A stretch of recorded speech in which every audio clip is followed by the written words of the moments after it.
I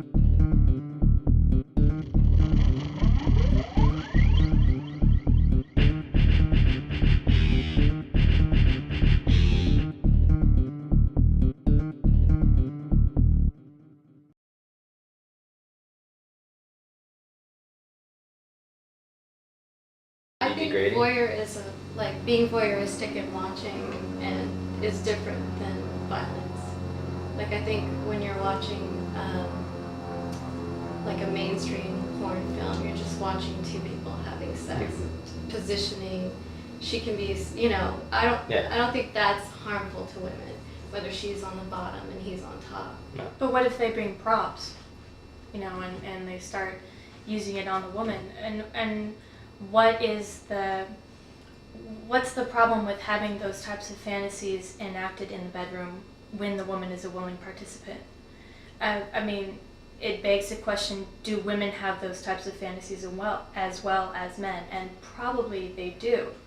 So where's the line between regulating fantasies because they could flow out into reality?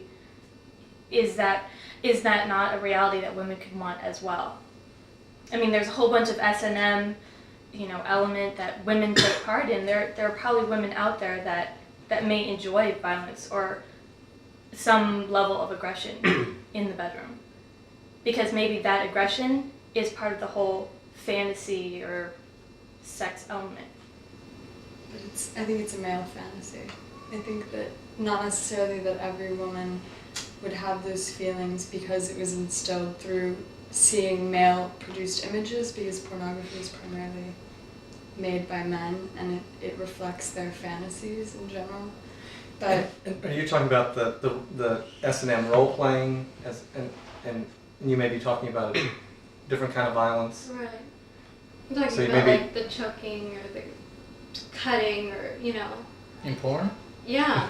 I'm talking about violent pornography. Like. So so there's some kind of violent harm happening to the female actress in pornography. Right. And that's what you object to and believe has these consequences. Right. But you're saying that doesn't include beating or cutting? No, it does. It does include. But you just said actress. We can't really show animals being beat and cut. Like no one, whose fantasy is that? Like no one, I don't see that in films. I think a lot of groups would be really upset if animals were harmed. Yet there's pornography where women really are harmed and cut, and people get off on that. Yeah. You can make the argument that it's more powerful in terms of like mainstream, like movies and commercials, that women are seeing as, you know, submissive or princesses that need to be saved from, you know, the big, strong, strapping man who, you know, always comes to the rescue or always knows the right answer or is always at, you know, the expert in whatever dilemma it is that the woman can't get herself out of. I mean, I think that type of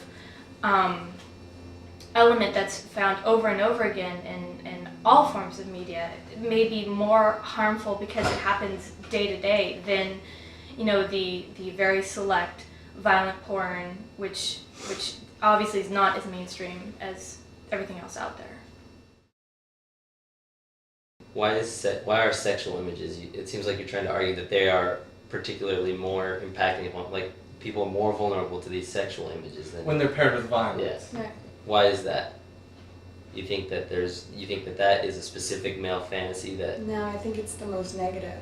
I think all. that objectification of women is obviously. What about just like mass killing movies like that have a body count of thousands and it's just a guy going on a killing spree? Isn't that worse? Almost, I don't know.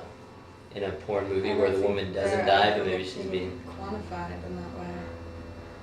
I think the argument that he's trying to say is like it seems like you're telling us, well, you're arguing that you think that sex and violence towards women put together is the worst combination that like feeds to some deep male fantasy that's going to make it so that these guys might act on this.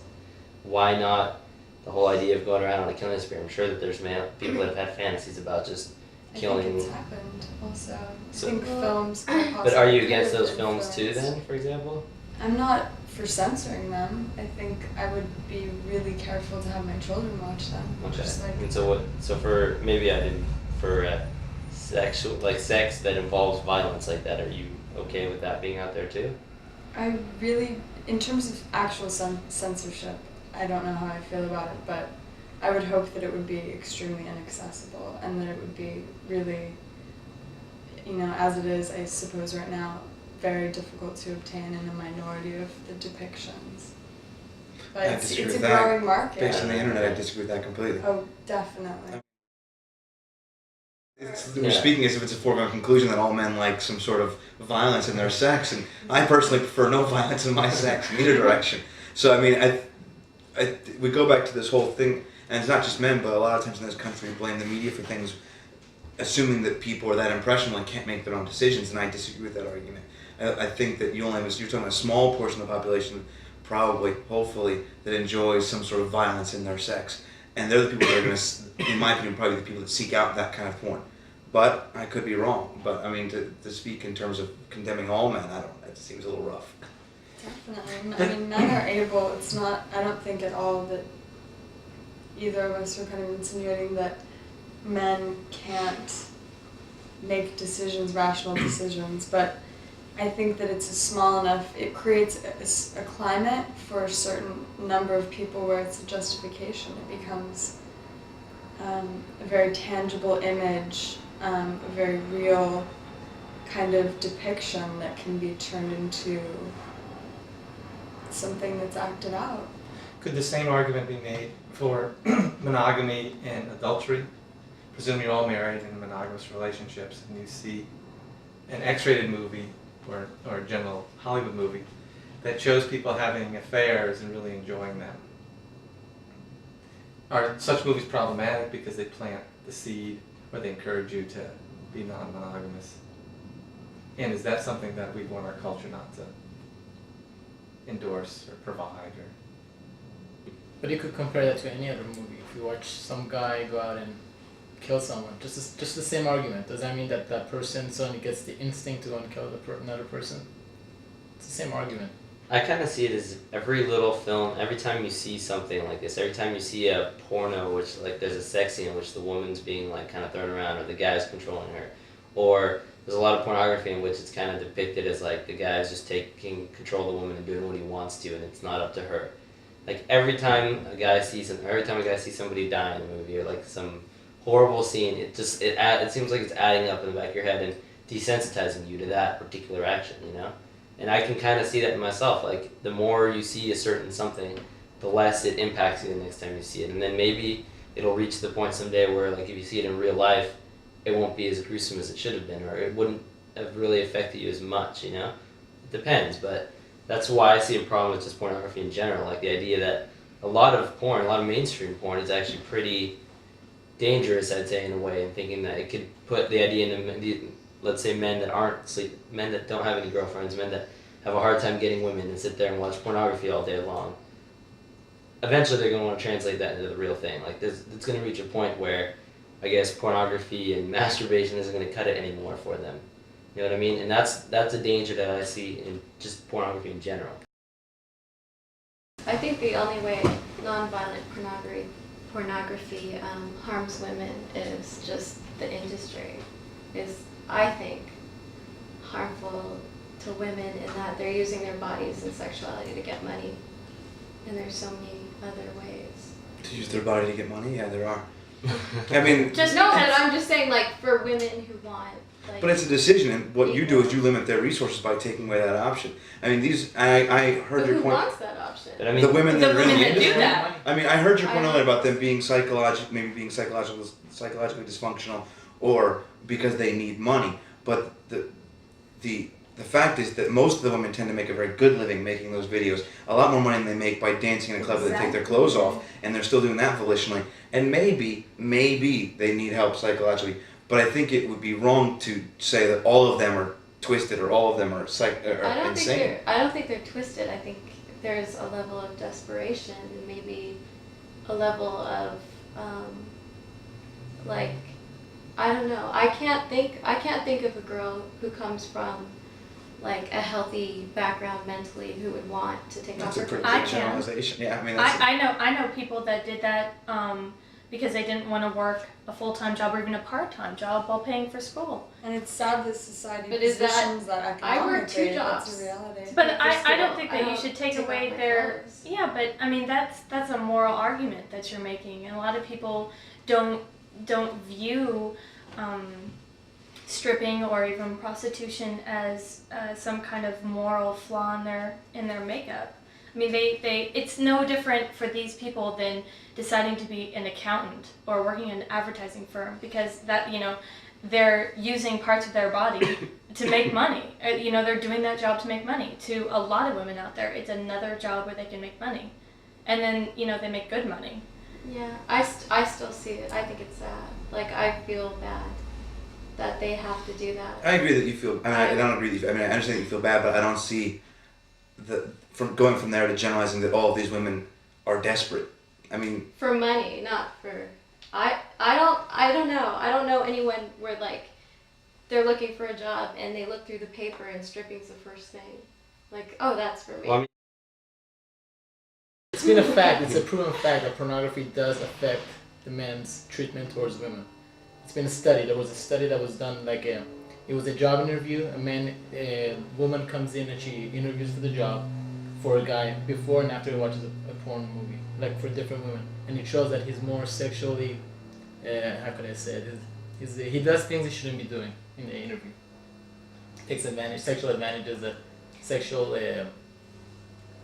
advantages, comments and stuff, small things that he shouldn't be doing. But the only reason he's done it is because he watched a porn movie before. but if he's the interviewer, he's already in a power differential situation where he has more power than she does. But the porn did make a difference. No, I agree, but he's already in a situation that sets up a power differential where he's in a powerful position. So you're kind of pushing that. Like, I'd rather see it. A girl comes in and starts talking to a guy in a coffee shop before and after he watches the porn, where there is not necessarily a differential power, an inherent power differential. Yeah, but the power differential stays constant between both situations. The only thing that's different is whether he watched the porn or not. So that is the thing that affects it. But did they ever have the guy as the interviewee? No.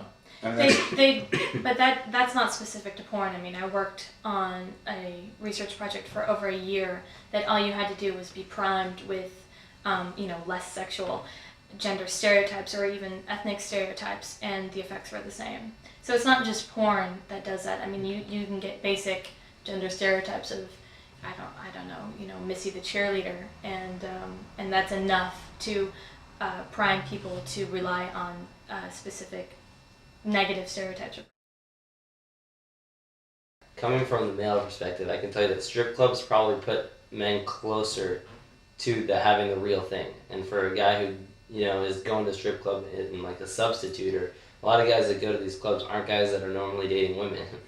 So I don't know if I agree with that statement. Well, I'm not saying most of them. Many do, but there are many that aren't guys that are going there, and they just this is as close as they get to naked woman lots of times maybe. Well, I think the interesting point to the other side of that is that at least in a porn film, there's the ability to release, like even if you're just watching. I see. It's like in a strip club, you're teased. The man is teased. The man isn't able to do the things he wants to do, so it leaves the strip club in a state of frustration, which I think could be more damning than sitting and watching pornography, a porno film. To me, I mean, I'm not judging one as being better or worse, but there's, I think, more Well, I could see frustration. strip clubs as more dangerous to women, I'd say, in a way.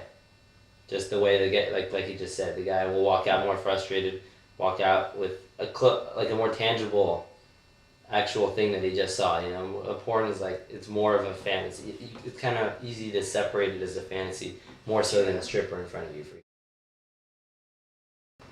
I think that the soft porn or porn that women produce for women might be actually liberating for some women, in that they're saying, hey, we have a sexuality. We don't like your cheesy positions and your male domination themes in your films. We're gonna have a plot, we're gonna have a story, we're gonna have romance, and we're gonna have sex. So, I don't know. It might be a positive thing. It's a lot of broad. I mean, have you ever seen I female actually, produced porn? I I mean, actually I think you're somewhat glorifying what they're actually doing. They're still having sex, and there's still men in the film, and there's, I mean, But that's also positioning change. But that's also well, assuming. how much could they? I mean, porns are all about changing positions, so I don't know how many new positions they could invent for the. I think you're right in saying that women, maybe by producing their own porn, are looking for something different than is out there, and that's the primary porn subject matter. But I don't know if women necessarily. I don't want to say need intimacy or romance, but I wouldn't want to lump all women in saying that women need romance and need relationships and need a storyline in order to have sex, and then sex is okay for women. But women can't ever be okay with just sex. But as an alternative, I think it speaks to an audience that is hardly ever really kept in mind by the male fantasy-directed films. I don't know if I agree with that And either. I think that although what Sonia said is a stereotypical view of what women want sexually, it's very legitimate that there's some truth to women wanting more intimacy or wanting to be looked at as having more agency, or just being an equal participant in the activity rather than being just an object. Do women enjoy sex as much as men? Yes. Why wouldn't they? Well, one would argue if you look at the frequencies of certain behaviors, just as using masturbation as an example, since you're not dependent upon a partner for that, that may be a pure interest barometer. And males generally masturbate more frequently per day, month, year, whatever else, than women do. Is that evidence that men enjoy sex more than women, or that they've just been given more permission culturally for masturbation? I think that in terms of, if you're going to view the highest point in sex as the orgasm, I think it's a very common fact that women don't have orgasm as often as men do. So viewing it on that scale, men enjoy sex more than women, just from the standpoint, just taking that standpoint of the number of times that men have an orgasm in the sex act. I think if you talk about Paul's point about the permission, I think that one of the reasons that women may not orgasm as often as men, only one of the reasons, is that they don't know their bodies as well because they're not encouraged to masturbate as well. And so maybe women that masturbate more often are able to orgasm easier and then thus do enjoy sex as much. Well, But I think what it comes down to is that the permission is a bigger deal. Is that, or the, let's say, the culture, that it's more the fact that men will and do masturbate whereas women shouldn't, let's say. Or if they do, then they're more sexual than they are human at times. And masturbation, I think, is as taboo as women enjoying sex in some sense. Maybe not in the contemporary moment so much, but I think it's definitely looked at maybe a little critically. Women who carry condoms, women who are overtly sexual, are definitely, there's a double standard.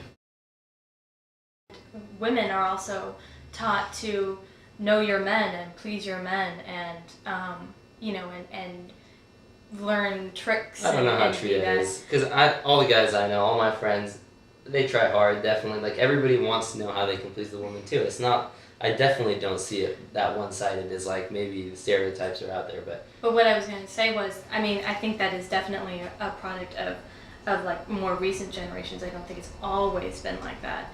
But you had been making a statement earlier about how women don't know their bodies as well, so thus don't enjoy sex as well. And I think to a certain extent that is true, but also I think that men don't know women's bodies as well, because maybe they've been socialized to, just have sex, but don't take time to have the intimacy or the relationship or know basic physiology of the female as well. I understand that point, but I think that I think it'd be interesting to take a poll of what men actually think, because I don't know many men that actually agree with the stereotypes that are talked about with men. Mm-hmm. I would agree more with what Gabe was saying, where most of the men that I know care about pleasing the woman. And the easiest way for a man to learn how to please a woman is that the woman knows how to please herself, and she could teach him. And a lot of women that I've come into contact with in my life, or that I've known, don't know themselves that well because they don't masturbate on a frequent basis because they've been told that it's a bad thing for them to do. That was the only point I was making. I'm not saying that's all about all women, but I think there's a healthy portion of the population somewhere in this country or maybe in this world where masturbation is definitely frowned upon, and thus they are not able to learn about their bodies, what pleases them, what they like. Women are louder during sex lots of times. What does that mean? Women have a higher frequency to fake their orgasms. You think so? Definitely. You don't think? Same. If speaking from, Sorry, I mean, I got all right, girlfriends, then we speaking talk. from your personal experience, then you are never like I know girls that will swear, not girls that I'm having sex with, so they have no reason to lie to me. You know what I mean? Friends of mine Calm down. who are It's telling me. offensive. No, I'm just saying, who are louder than others in bed. Like different women vary. Like I don't think that you're gonna say that every time a woman's loud in bed, it's because she's Actually, I have faking an it. easy answer for that question. Men are taught to be quiet because they don't want to get caught when they're masturbating. Ah. So as you're a That's very teenager growing possible. up, you don't want your mom here, and you learn to be quiet. Whereas if women don't masturbate, they don't have the experience to learn to be You took it all quiet. back to And the city. films depict that stereotype of men being silent and females being vocal. Porns don't. Really? So you Yeah. hear other guys Well, moaning they talk- and groaning? Yeah. Yeah. Oh, Of yeah. course. And they talk and they, yeah. I mean, I think it leans more to when the boy was growing up and didn't want his mom to catch him. But what about if they don't have any sexual trauma? I mean, what if they just have normal conflicts about, you know, the possible act itself or what the act means to the other person? Do you think that just Moral Right. trauma? yeah, I I mean would say regular a lot moral of- trauma, do you think that gets in the way for a woman and her sexual pleasure? Religion lots of times comes into play. Like women are taught through like if they come from religious families, they're taught that masturbation is wrong. They're taught that sex before marriage is wrong. Sex isn't looked upon as something that should be pleasurable in a lot of situations like that for when they come from any kind of strictly religious family. Men are taught the same though. Exactly. So I mean, that could play in, but I don't think that. I think what she's trying to ask if there's anything more for women that maybe like emotion can tie in more. Well, I think society breeds, our society Exactly. breeds that. Yeah, Society definitely. tells women that it's not okay for them to be promiscuous and go around, and so women are kind of torn between the idea that oh maybe they do want to have sex with promiscuous sex, whatever, And something's but wrong it's with not that. as acceptable as for a man to do it. And you can see that if you take like a stereotypical father who has a son and a daughter, Yeah. right? And Exactly. he'll congratulate the son when the son loses virginity. When the daughter loses her virginity, he wants to kill the guy, and he's ashamed of his daughter. And that's would be somewhat stereotypical, but I mean that's the image that a lot of us learn. I mean, I'd be impressed if any of you went to tell your father when you lost your virginity, you know? Whereas a guy might find it something he wants to share with his father. So it's just the way our society is, and I think it creates a huge amount of emotional stress for women. Do women tell their moms Yeah, when they've lost their they do. virginity? Sometimes. Well, let the women answer. They do. I mean, many of my friends are women. I can answer. I mean, I've seen lots of my friends that go to their mothers. You guys can answer for you. It depends on how you've been raised. If your parents even talk about sex, if it's an open forum in your family to talk about sex. I mean, we didn't talk about sex in my family, and we still don't. And I think it's very inbred whether, no matter what religion you are, for a lot of girls to feel like you're losing something when you're having sex. Like you're giving him something instead of just sharing something. And I think a lot of girls feel that way sometimes. And that might stop them from fully enjoying it as an act. Because they might feel like they're giving up a little more than just the act. Yeah, I wouldn't say it's just Sometimes. religious either. I think our society views women's virginity as a gift that's given to the man, and man's virginity is a curse that they must carry until they can find a way to get rid of it. You know, and so I mean I think it goes beyond religion, in my opinion. Yeah. It's much more cultural.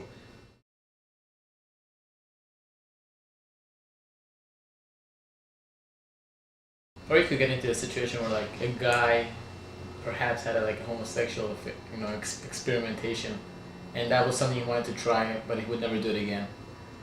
And if his girlfriend ever finds out, or his future wife to be ever finds out, she would leave him. Should he tell her or should he not? I mean, it's something that he would never do again. And he's done it only once perhaps, but if he tells her, his marriage or his relationship would be over. So that comes down to his decision at that moment. Or would you want to have a relationship that was had some foundation of a lie? Well, the rule I have though is you never ask a question if you don't really want to know the answer. I mean, and so you kind of. It's a good rule. So if someone asks me a question about my sexual history, I'm more than willing to share it. But I always state that before I say it. So yeah, so if the man's had a homosexual experience and his wife says, "Have you ever had a homosexual experience?" I think he has some. If we're considering marriage, he has at some level has an obligation to share it with her if she asks directly. You know, women could not want to reveal sexual trauma or abortions or Rapes. yeah, or just the fact that the age in which they lost their virginity, maybe it's too young and guys will get freaked out by that. Maybe he's too old and guys get freaked Sure, out. that one too. I believe that if you're going to enter into a marriage, that you should have some sort of foundation. And if the person asks you the question, you have some obligation to try to answer the question. In a casual relationship, no, I don't. Because you should know the man that you're involving yourself well enough to know that he has been tested. That's an assumption that women don't. I don't want to say that that's an assumption, but that's an assumption that there are never one-night stands, and that there's always going to be an environment where you're going to ask those questions or want to ask those questions. I'm just trying to answer your concern. If the woman's concerned about getting AIDS or HIV, she's less likely to be involved in one of those one-night stand situations. True. So, and you're less likely to be quizzing someone on their sexual history when you're having a one-night stand. So should people volunteer that information if they're only having a one-night stand? No. That would defeat the purpose, wouldn't it? But should people mention if they've been tested? Should people be concerned about those types of issues if they're only having a casual relationship? If they're asked. I think as the person engaging, you have a responsibility to find out for yourself. I'm sorry. This conversation comes up all the time with my friends and I about, like, they might ask me how many is too many guys for a woman to have slept with if you were thinking about sleeping with her. And it's funny how my answer in general is I'd say 5 to 7 is acceptable for me, and then anything over 7 I start to think about it. But then when I really think about it, I'm like, that's totally different for each person. I guess it just really depends on the context of each relationship. Like, the situation. if she was sleeping around just having one night stands all the time, yeah, that would bother me. If it was all like boyfriends or all guys that she knew what she was doing and she wanted to take it that level, and so it's such a hard question to ask and just answer on that number. But I don't think I would ever lie about that because I wouldn't want to be lied to about that. But if you're asking, but why? I don't understand why. To say I would never want to be lied to about that. I mean, your partner has a right to reveal that information or not reveal that information. You're judging her or his worthiness on how many partners they had is kind of a rough judgment. It's not. I don't think I'm judging worthiness. It's just something that I'm interested in knowing. No, because say you meet a girl and she's great and you're having a great time with her and you think maybe this could be the one. And you talk to her for a little bit and she tells you, she's 24 and she's had 20 sexual partners. Mm-hmm. Something tells me that you're going to be thinking twice, maybe 3 times. Yeah, red flag. Now, what if the guy is 25 and has had 20 sexual partners? And I'm not saying that, for a girl, what is she supposed to think? Well, if she's only had one. I was telling you about the first date, but I agree. But I mean, that's a very important question to know if this person's just to know where you guys are, what have you experienced, right, so when I say worthiness, level you are, what level of, I don't know. Right, so when I say worthiness, you're making a judgment based on whether or not you'll continue a relationship. No. So what is the worth of the part? It's one aspect of me decide. It's just one aspect of knowing this person. That is part of knowing this person. But you seem to think that she should not lie to you about it. Exactly. Whereas she could lie about where she was born, and you'd be okay with that. No, any lie would bother me. Is what I'm trying to say. Okay, that's what I was trying to get to. But are you also saying that higher numbers for women suggest a sort of sexual immaturity? No, I'm saying, no, I didn't mean immaturity. I'm almost thinking maturity because they've been with so many partners. They know so much more. Maybe the guy won't fit, just to know what you're in, what you're involved in.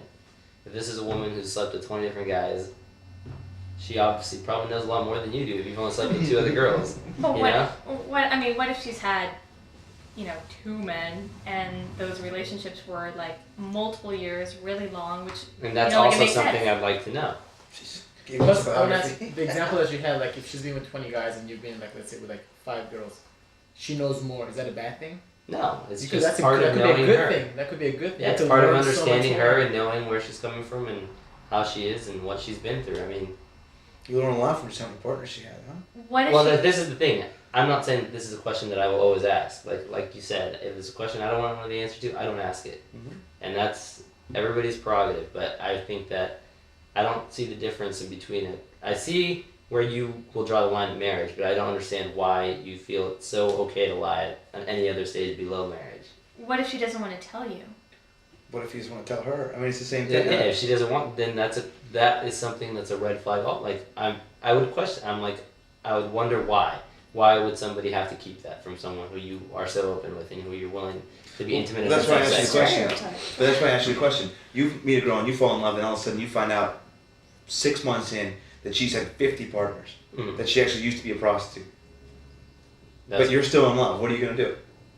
That would be something I'd have to consider, because if I think of a woman who is willing to make the decision to become a prostitute, that tells me something about her as a person.